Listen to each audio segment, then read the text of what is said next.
अस्सलामुअलैकुम वरहमतुल्लाहि वबरकातुहू। मेरे दोस्तों, आपने सूरह रहमान के बारे में सुना होगा।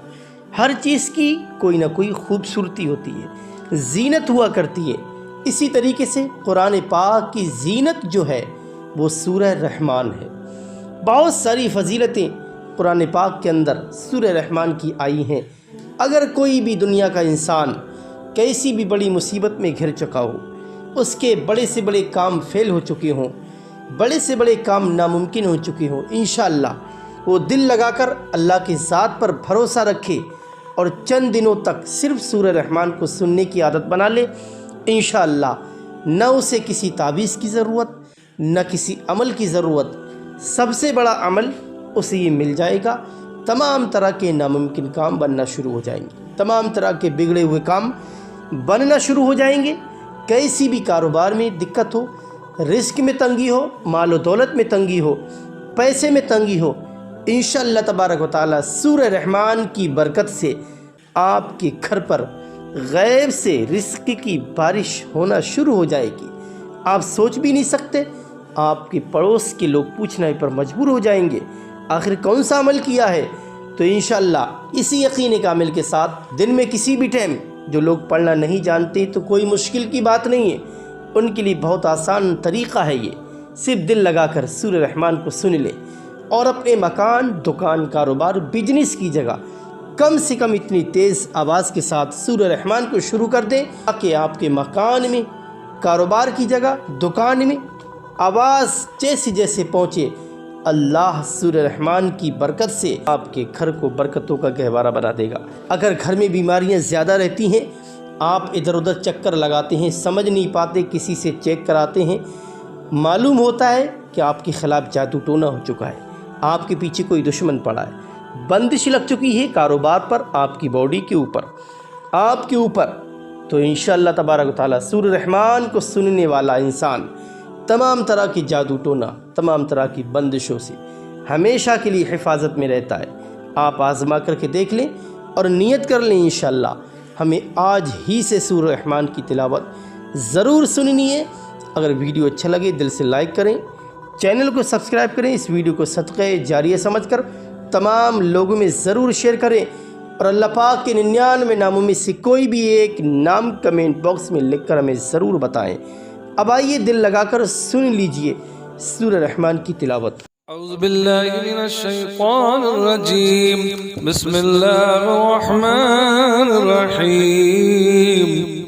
अर्रहमानु अल्लमल क़ुरआन खलक़ल इंसान अल्लमहुल बयान।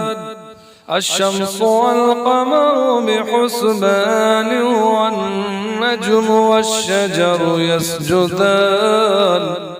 वस्समाअ रफ़अहा ववضअल मीज़ान अल्ला ततग़ौ फ़िल मीज़ान वअक़ीमुल वज़न बिल-क़िस्ति वला तुख़सिरुल मीज़ान वल-अर्ज़ वضعها लिल-अनाम فيها فاكهة والنخل ذات الأكمام والحب ذو العصف والريحان فبأي آلاء ربكما تكذبان خلق الإنسان من صلصال كالفخار وخلق الجن من مارج من نار فبأي آلاء ربكما تكذبان رب المشرقين ورب المغربين فبأي آلاء ربكما تكذبان مرج البحرين يلتقيان بينهما برزخ لا يبغيان فبأي آلاء ربكما تكذبان يخرج منهما اللؤلؤ والمرجان فبأي آلاء ربكما تكذبان وله الجوار المنشآت في البحر كالأعلام فبأي آلاء ربكما تكذبان كل من عليها فان ويبقى وجه ربك ذو الجلال والإكرام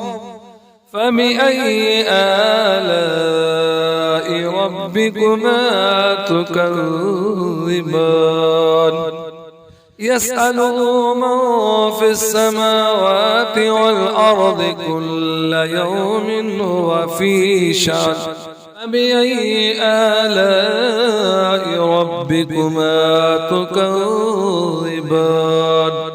سنفرغ لكم أيها الثقلان فبأي آلاء ربكما تكذبان يا معشر الجن والإنس إن استطعتم أن تنفذوا من أقطار السماوات والأرض فانفذوا لا تنفذون إلا بسلطان فبأي آلاء ربكما تكذبان يرسل عليكما شواظ من نار ونحاس فلا تنتصران فبأي آلاء ربكما تكذبان فإذا انشقت السماء فكانت وردة كالدهان فبأي آلاء ربكما تكذبان فيومئذ لا يسأل عن ذنبه إنس ولا جان فبأي آلاء ربكما تكذبان يعرف المجرمون بسيماهم فيؤخذ بالنواسي والأقدام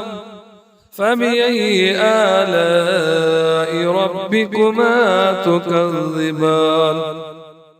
هذه جهنم التي يكذب بها المجرمون يطوفون بينها وبين حميم آن فبأي آلاء ربكما تكذبان ولمن خاف مقام ربه جنتان فبأي آلاء ربكما تكذبان ذواتا أفنان فبأي آلاء ربكما تكذبان فيهما عينان تجريان فبأي آلاء ربكما تكذبان فيهما من كل فاكهة زوجان فبأي آلاء ربكما تكذبان متكئين على فروش بطائنها من استبرق وجنى الجنتين دان فبأي آلاء ربكما تكذبان فيهن قاصرات الطرف لم يطمثهن إنس قبلهم ولا جان فبأي آلاء ربكما تكذبان كأنهن الياقوت والمرجان فبأي آلاء ربكما تكذبان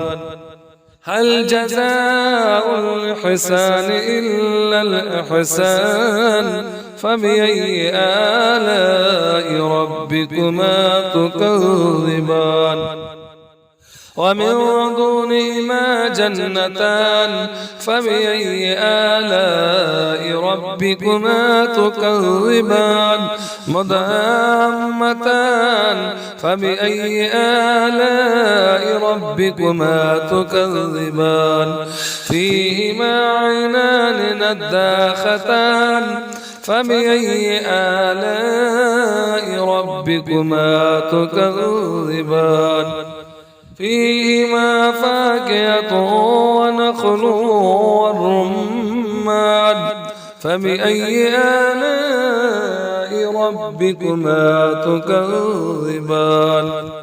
فيهن خيرات حسان فبأي آلاء ربكما تكذبان حور مقصورات في الخيام فبأي آلاء ربكما تكذبان